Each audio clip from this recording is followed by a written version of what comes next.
5वां अध्याय उसका 16वां वचन पढ़ेंगे। उसी प्रकार तुम्हारा उजियाला मनुष्यों के समान सामने चमके कि वह तुम्हारे भले कामों को देखकर तुम्हारे पिता की जो स्वर्ग में है बड़ाई करे। वचन ऐसा बताता है, उसी प्रकार तुम्हारा उजियाला मनुष्य के सामने पहुंचे कि वे तुम्हारे भले कामों को देखकर तुम्हारे पिता की जो स्वर्ग में है बढ़ाई करें। यहाँ पर प्रभु का वचन जो मैंने लिया है और वो वचन मैं ये प्रचार करने के लिए जा रहा हूँ। आज के जो टाइटल है, मनुष्यों के बीच तुम्हारी गवाही या चरित्र। मनुष्यों के बीच तुम्हारी गवाही। कभी कभी क्या होता है कि मनुष्य के बीच हम अपनी गवाही को सही रखने के लिए अपने आप को, जैसे आदमी मनुष्य के बीच में जाना होता है तो अच्छा नहा धो के क्रीम पाउडर लगा के अच्छी तरीके से ट्रीट होकर जाता है, या बहुत से लोग मनुष्यों को दिखाने के लिए ही उनकी धार्मिकता है। वचन बता रहा है, यीशु मसीह ने कहा फरीसी और शास्त्रियों के विषय में कि तुम मनुष्यों को दिखाने वाले काम मत करना है। कैसे काम? मत्ती 6:1 में लिखा हुआ है, सावधान रहो, तुम मनुष्यों को दिखाने के लिए अपने धर्म के काम ना करो। आज का मनुष्य को दिखाने के लिए ही अपने सारे धर्म के काम कर रहा है। उसके जीवन में एक बात है कि वो क्या है, वो चाहता है कि मनुष्य उसके कामों को देखे, मनुष्य की उसकी बड़ाई करे। कभी कभी क्या आज लोग अगर भंडारा करते हैं, यदि आज कुछ और काम कर रहे हैं, तो उसका एक ही कॉज है कि वो मनुष्य के बीच अपनी धार्मिकता को सिद्ध करना चाहते हैं। और बाइबल ऐसा बताता है, जैसे हमने 5 का अगर हम 13 से पढ़ेंगे, तुम पृथ्वी के नमक हो, यदि मनुष्य का स्वाद बिगड़ जाए तो किसी और वस्तु से नमकीन किया जाएगा। पूरा एक अच्छा है। आगे लिखा हुआ है 14 और 15 में लिखा हुआ है, तुम जगत की ज्योति हो, जो नगर पहाड़ पर बसा है वो छिप नहीं सकता। और लोग दिया जलाकर पैमाने के नीचे नहीं परंतु दीवट के ऊपर रखते हैं, तब उससे घर के सब लोगों के बीच में प्रकाश पहुंचता है। इट मीन्स तुम्हारा कैरेक्टर, तुम्हारा प्रकाश सब लोगों के बीच में होना चाहिए। कभी कभी ऐसा नहीं है, मनुष्यों के बीच में भी और खुदा के बीच में भी। 16 में लिखा हुआ है, उसी प्रकार तुम्हारा उजाला मनुष्य के सामने पहुंचे कि वे तुम्हारे भले कामों को देखकर तुम्हारे पिता की जो स्वर्ग में है महिमा करें। कैसे महिमा करें? परमेश्वर की बढ़ाई हमारे द्वारा हो, हमारे कैरेक्टर के द्वारा हो, हमारे लैंग्वेज के द्वारा हो, हमारी जीवन के द्वारा हम परमेश्वर की गवाही। अब आज का जो वचन है वो मैंने जो शीर्षक रखा, मनुष्यों के बीच में तुम्हारा गवाही क्या है। क्या तुम्हारे गवाही से क्या परमेश्वर को महिमा मिलती है अथवा नहीं मिलती? ये मोस्टली सोचने समझने की बात है कि आज क्या हमारा जीवन ऐसा है। वैसे लोग बोल सकते हैं, अरे साहब हम उनकी शादी में गए थे, कितनी बढ़िया शादी थी, कितने सादगी से हुई थी, कोई उसमें सिवाय प्रार्थना के निकाह पढ़ा गया था। और बहुत से घरों में हम जाते हैं, आजकल क्या होता है कि निकाह पढ़ा गया, उसके बाद तुरंत माँ का लाड़ला बिगड़ गया शुरू हो जाता है। और पाजी साहब कहते रहते हैं, भैया जरा शांत हो जाए, अरे केक के दुआ होनी है, अरे भैया शांत हो जाए, पर कोई शांत होने का नाम नहीं लेता। कई जगह हम देखते हैं कि खाने के लिए प्रेयर भी नहीं हो रही शादी में। तो हमारा शादी, हमारा उठना, हमारा बैठना, हमारा बर्थडे, हमारा व्यक्तिगत का जीवन कैसा है? क्या हमारे द्वारा हमारे परमेश्वर को महिमा मिलती है या नहीं मिलती? ऐसा लिखा हुआ वचन में कि परमेश्वर के सामने दीन बनो तो वो तुम्हें शिरोमणि करेगा। लोग मनुष्य के सामने दीन बनने के लिए कोशिश कर रहे हैं, वो सोच रहे हैं कि हमारा कैरेक्टर, हमारा उठना बैठना, हम सब कुछ मनुष्य के सामने फिट हो जाएगा तो बड़ा अच्छा है। लेकिन परमेश्वर इसके विपरीत है। परमेश्वर कह रहा है कि लिखा हुआ है, परमेश्वर के हालेलुया, परमेश्वर के सामने दीन बनो। अगर परमेश्वर के सामने बनेगा तो वो हमें शिरोमणि बनाएगा। शिरोमणि माने मुख्य। तो शिरोमणि का मतलब क्या कह सकते हैं? एक अच्छा क्या कहेंगे शिरोमणि को? और अच्छा क्या बोल सकते हैं? क्या बोलेंगे शिरोमणि को? शिरोमणि मतलब बहुत ऊंचा।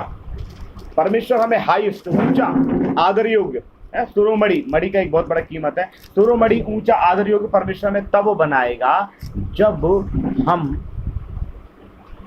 जब हम परमेश्वर के सामने दीन बनेंगे, मनुष्य के सामने नहीं। कुछ बार कभी कभी क्या होता है, जब बहुत से लड़के लड़कियों की शादी नहीं होती तो वो अपने सोसाइटी के सामने, पादी साहब के सामने बड़ा अच्छा दीन बनते हैं। मैं कई बच्चे लड़कों को जानता हूँ, कई लड़कियों को जानता हूँ कि उन्होंने अच्छा जीवन बिताया शादी से पहले। लोग सोचते थे बड़ा अच्छा है, इसकी शादी अच्छा होना चाहिए, सब कुछ बहुत बढ़िया है, लेकिन कुछ दिनों बाद मालूम क्या पड़ा कि वो इतना शराब पीता है, वो लेडीज इतना खराब है।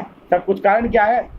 मैं बताना चाहता हूँ वो ये है कि मनुष्य के बीच हमारी गवाही, ऐसा लिखा हुआ मत्ती 5:16 में, उसी प्रकार तुम्हारा उजाला मनुष्यों के सामने पहुंचे। कैसे?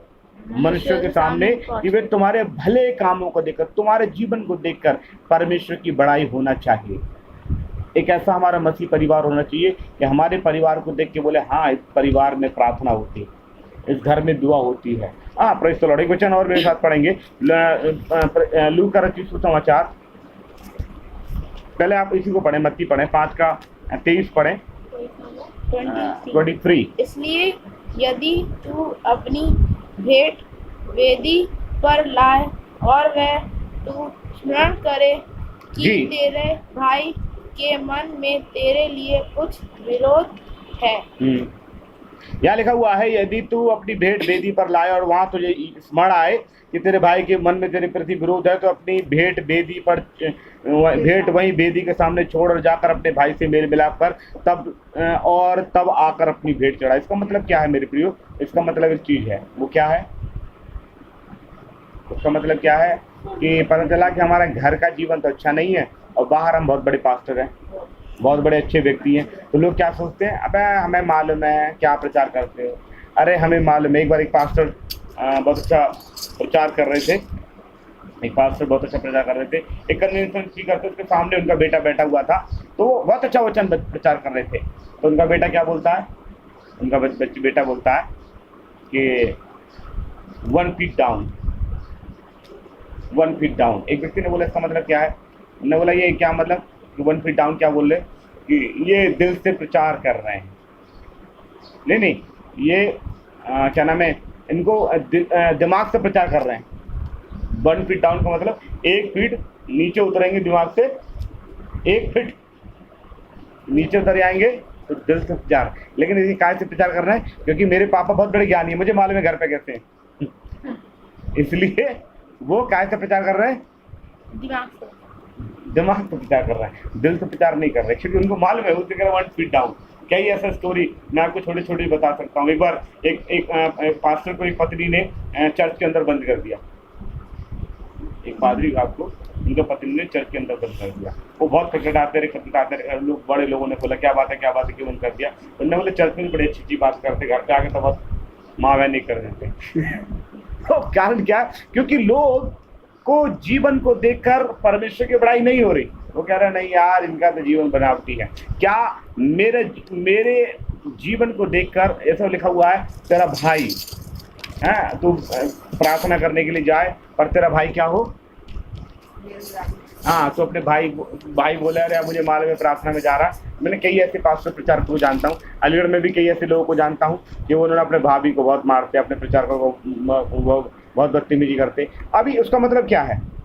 उसका मतलब सीधा एक ही बात है कि हमारे मनुष्यों के, ने लिखा हुआ तुम्हारा उजाला मनुष्य के सामने चमके।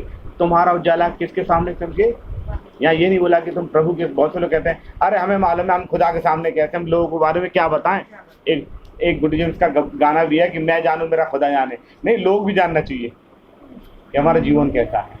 पता चला कि नहीं तो हम खुदा के सामने बहुत बढ़िया, हम लोगों को क्या दिखाएं, लेकिन नहीं, लोग देख रहे हैं, उसके द्वारा भी जीवन बदलना चाहिए। लोग देखना चाहिए। अरे एक व्यक्ति को मैंने देखा, मैं कई बार एक बार ट्रेन में आ रहा था, एक बहन थी, उसको बहुत परेशान कर रहे थे नॉर्थ ईस्ट के में, कुछ लोग परेशान कर रहे थे। एक हमारी सीट खाली थी, हमने बोला उस बहन से कि आप जाके ऊपर आराम से सो जाओ, और वो सो गई। सुबह उठ के उसने एक कॉफ़ी मंगाई, मुझे दी। उन्होंने बोला कि आपने मुझे बड़ा आदर किया। गोवा से आ रही थी वो, मैं केरला से आ रहा था, कि आपने कुछ लोगों से बचाया, और बड़ा अजीब कपड़े पहनी हुई थी वो। बहुत देर बात हुई, फिर मैंने उनको बताया कि मैं एक पास्टर हूँ, और फिर उन्होंने बताया हाँ यीशु मसीह के लोग अच्छे होते हैं। फिर वो यीशु मसीह की पूरी गवाही होती रही। फिर वो मथुरा तक मुझसे बात करते हुए। कहने का मतलब मेरे प्रिय बताना चाहता हूँ, आपको देखकर बोले हाँ इनका परमेश्वर महान है, क्योंकि ये महान है इसलिए इनका परमेश्वर भी महान है। इनका चरित्र अच्छा है क्योंकि इनका परमेश्वर का चरित्र भी अच्छा है। इसलिए वचन बता रहा है, लूका 10:5 और 6 में लिखा हुआ इस प्रकार करके, जल्दी से पढ़े मेरे साथ, लूका 10 अध्याय उसका 5 और 6। प्लीज जिस किसी घर में जाओ, पहले कहो इस घर का कल्याण हो। हाँ, वचन ऐसे बता रहा है परमेश्वर के दासों के लिए लिखा हुआ है, जिस किसी घर में जाओ तो वहां जाकर बोलो कि इस घर में कल्याण। सच सीधी बात है, हमें योग्य बनना पड़ेगा, हमारा चरित्र हमारा ऐसा योग्य बनना पड़ेगा कि दूसरा भी आए, हम ऐसे चुंबक बनना चाहिए कि उनका कल्याण भी अपने पास क्या समेट लें।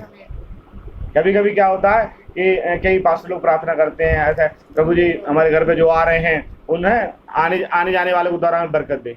क्यों? क्योंकि उनको एक एबिलिटी है सोखने की, कल्याण सोखने की। कई बार कई घरों में प्रार्थनाएं होती है, सब कुछ बातें, कोई ब्लेसिंग नहीं। कारण क्या है? क्योंकि वो घर के अंदर एबिलिटी नहीं है सोखने की। योग्य बने, पास्टर योग्य नहीं बनना है, कलीसिया को योग्य बनना है, योग्य बने। इसके विषय में मैं बहुत बता सकता हूँ योग्य बनने के ऊपर, पर मैं थोड़ा सा इतना ही बताना चाहूँगा कि तुम किसी नगर में जाओ तो हम आशीर्वाद दो कि इस घर में कल्याण हो। यदि वो परिवार कल्याण के लायक होगा तो तुम्हारा कल्याण ठहरेगा, अन्यथा तुम्हारे पास लौट आएगा। इट मीन्स हमारे घर में आके बहुत से लोगों ने आशीष दिया है, हमारे घर में आशीष क्यों नहीं ठहरती? क्या हम योग्य नहीं है? एक वचन और मैं पढ़वाना चाहता हूँ, 2 कुरिन्थियों 13:5 पढ़े। 2 कुरिन्थियों 13:5। ओ प्रेज़ द लॉर्ड, हालेलुया जी।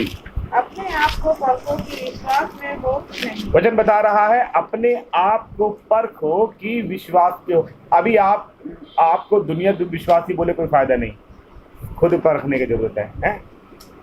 आज लोग खुद नहीं परख रहे, वो चाहते हैं अरे मेरे बारे में उनसे पता कर लेना, मैं कैसा कलाम बोलता हूँ, अरे मेरे बारे में उनसे पता कर लेना। कभी कभी होता हूँ लड़के लड़के के विषय में रिश्ता लगाने जाते तो कहते उनसे पता करना, उनसे पता करना। अरे तुम कैसे हो तुम खुद ही जानते हो, किसी और से क्या पता कर पाना? क्यों साहब? है लिखा हुआ है, पढ़े बहन। अपने आप को परखो कि अपने आप को परखो कि विश्वास में हो कि नहीं। अपने आप को जांचो। अपने आप को जांचो। क्या तुम अपने विषय में यह नहीं जानते क्या तुम अपने विषय में ये नहीं जानते कि यीशु मसीह तुम में है। यीशु मसीह क्या है? तुम में है। तुम में है। क्या यीशु मसीह हमारे अंदर है या नहीं है? क्योंकि वचन हमने पढ़ा तुम्हारे द्वारा परमेश्वर को बड़ाई हो। तुम्हारा उजियाला, खुदा का उजियाला नहीं, तुम्हारा उजियाला मनुष्यों पे चमके ताकि तुम्हारे द्वारा परमेश्वर की बड़ाई। अब सोचें अपने जीवन काल में, क्या मेरे द्वारा कभी परमेश्वर को बड़ाई मिली है? नहीं मिली। और नहीं मिली तो हम विचार करें क्या मेरे अंदर खराबी है, और अपने अंदर वो योग्यता लाएं ताकि हम आशीष को सोखें और हमारे द्वारा बहुत से लोग आशीष पाने पाएं। ठीक है, प्रभु आप लोगों को आशीष करें।